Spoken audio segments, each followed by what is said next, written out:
Uminit ang dugo ng comedian actress na si Kim Molina matapos makatanggap ng pambabash at pambabastos sa isang netizen, lalo na sa kanyang jowa na si Gerald Napoles. Sa isang Facebook post, ibinandere mismo ni Kim ang screenshot ng pagtalak niya sa bastos na basher. Nakahim na po ba kayo ng jowa mong mukhang kargador? Tanong ng netizen.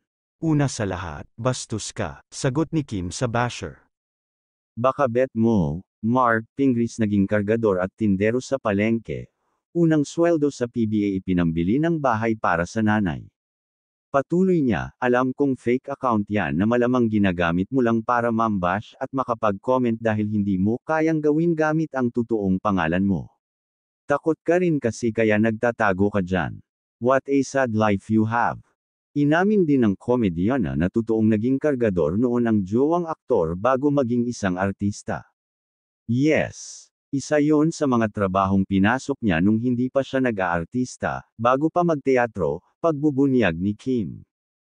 Kwento pa niya, nag-extra sa pagiging kargador ng mga tela sa Divisoria.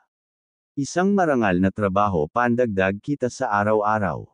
Proud ako sa lahat ng pinagdaanan ni Je kaya hindi ko gets bakit may halong mali ang pag-associate ng term na yan sa iba. Nothing's even wrong with it so, ani pa niya. Sa caption naman ng FB post, sinabi ng aktres na maliban sa pambabash, nais niyang linawin na hindi dapat ikinakahiya ang mga trabaho na tulad ng pagiging kargador. Ano ba problema nyo sa pagiging kargador? Sa totoo lang, people who do hands-on labor work are people we should acknowledge sa hirap ng ginagawa nila araw-araw.